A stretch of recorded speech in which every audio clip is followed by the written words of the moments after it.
Hindi mo alam yun. Natigil mo sa akin katulong. Pero sa akin ko katulong ang tigil mo sa akin. Mahal na mahal ko ang kapatid mo. Sa totoo lang yun, higit pa sa sarili ko. Teka lang. Sino ka nga ulit dito? Ipapaalala ko lang sa'yo, ha? Katulong ka lang dito. Binabayaran kita para alagaan mo yung mga kapatid ko. Kaya alamin mo yung lugar mo. Naiintindihan mo? Ate, tama na. Ba't kanya ka magsalita? Ano ba nangyayari sa'yo? Ganyan ba epekto sa'yo ng pagiging breadwinner? Ha? Ba't kanya ka magsalita?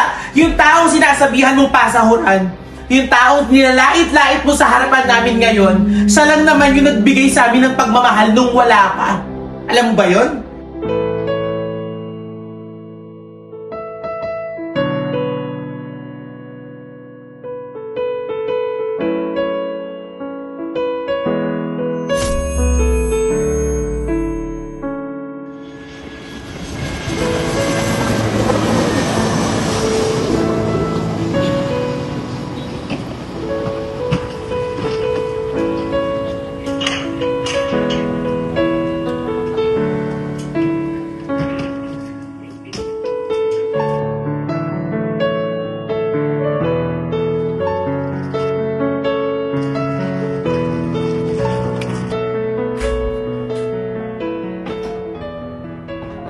Lynn?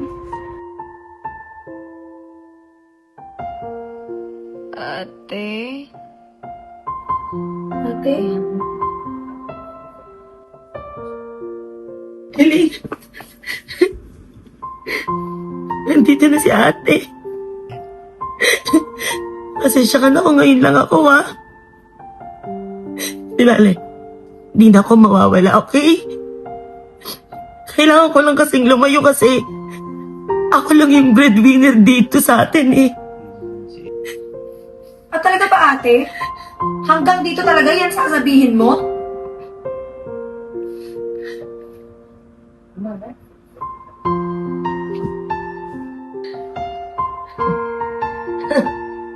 Bakit? Totoo naman, di ba? Totoo naman. Nasa pamilyang to, ako lang yung nagtatrabaho. Ang dami natin, oh. Dami! Ate, tama ka na. Parang sirang plaka, no? Alam namin na ikaw lang naghahanap buhay dito sa amin. At ate, nakakabingi na.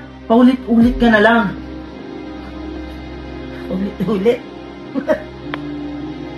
Paulit-ulit. Wala kasi kayo sa sitwasyon ko. Hindi kayo yung nagtatrabaho. Hindi kayo yung lalayo. Mahihirapan. Ako. Ako yon. Tama na. Sobra ka na, eh. Hindi tama yung ginagawa mo. Tignan mo nga yung mga kapatid mo. Sinasaktan mo sila sa mga salita mo. Hindi porket ikaw yung nagtatrabaho rito. Hindi porket ikaw yung breadwinner dito. Teka lang. Sino ka nga ulit dito? Ipapaalala ko lang sa'yo, ha? Katulong ka lang dito. Binabayaran kita para alagaan mo yung mga kapatid ko. Kaya alamin mo yung lugar mo. Naiintindihan mo? Ate, tama na. Ba't kanya ka magsalita? Ano ba nangyayari sa'yo? Ganyan ba epekto sa'yo ng pagiging breadwinner? Ha? Ba't kanya ka magsalita? Yung taong sinasabihan mong pasahuran, yung taong nilalait-lait mo sa harapan namin ngayon, siya lang naman yung nagbigay sa amin ng pagmamahal nung wala pa. Alam mo ba yon? Hindi mo alam yun. Kasi wala akong alam. Bakit? Yung taong nilalait mo na yan, siya lang naman yung tumulong sa akin para hindi mo tuloy yung demanda sa akin ng employer ko. Yung taong sinasabihan mo na basura ang tingin mo, siya lang naman yung nag-alaga kay Ina nung napaniwala siya at nagbubuntis siya ngayon. Siya ang nag-aalaga kay Ina. Si Elaine. Nung binubuli sa school yun, sino nagtatanggol? Siya. Kaya hindi mo alam yung sinasabi mo. Kasi wala kang alam. Bakit?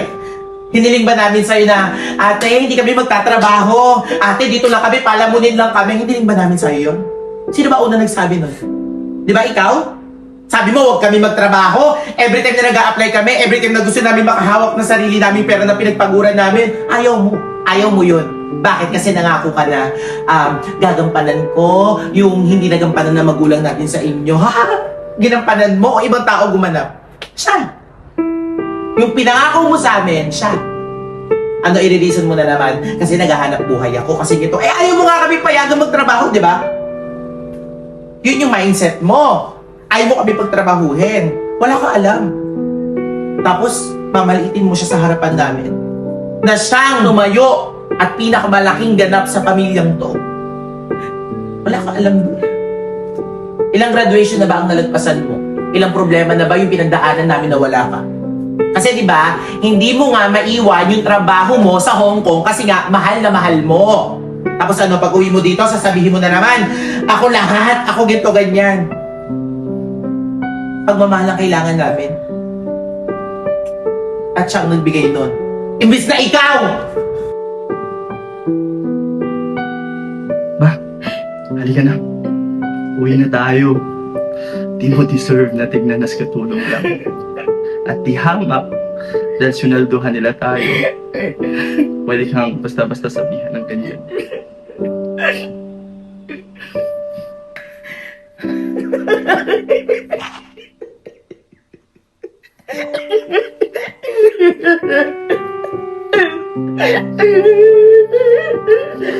Nay Arman, huwag ka pong umalis. Ito ka lang po sa tabi ko. Bata pa lang po ako, ikaw na po yung tumayong nanay ko. Sana po sa huling sandali ko, dito ka pa rin po sa tabi ko. Lane.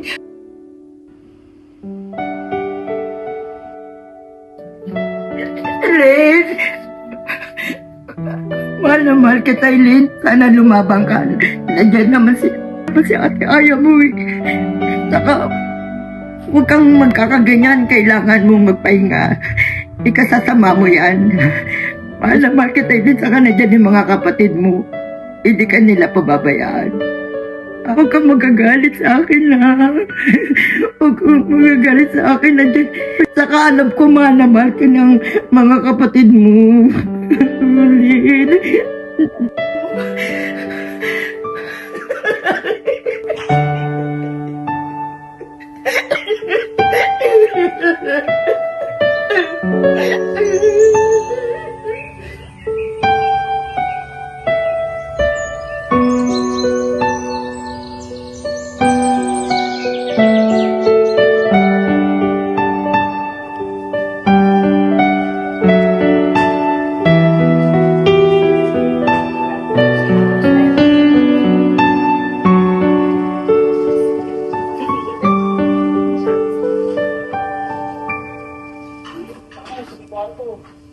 Nay Arman?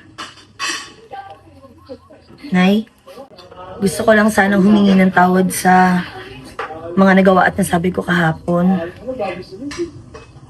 Hindi ko inisip yung mga ginawa mo para sa mga kapatid ko. Nadala lang talaga ako ng emosyon ko kaya ganun. Hindi ko nakita yung pagmamahal na binigay mo sa kanila. Sorry, Nay. Naiintindihan kita. Alam ko kung gaano ka kahirap na pinagdaanan mo na nagse-celebrate ka rin na mag-isa. Una po yung trabaho mo para makapagpadala ka rin sa mga kapatid mo para makapag-aaral. Kaya kung yung galit mo, naiintindihan ako at wala akong bahid na sama ng loob sa'yo. Kaya alam mo, mahal na mahal ko ang mga kapatid mo. Mahal din kita. Pamilya ang turing ko sa inyo. Napakabigat ng kalooban ko kapag umalis ako dahil hindi ko maiiwas si Ellen dahil ayaw kong ganyan si Ellen. Gusto ko lagi kong aalagaan si Ellen. Alam ko yung pinagdadalo pero wag mo ipagdamot yung pagmamahal ko sa kapatid mo lalo na si Ellen. Kailangan mo si Ellen.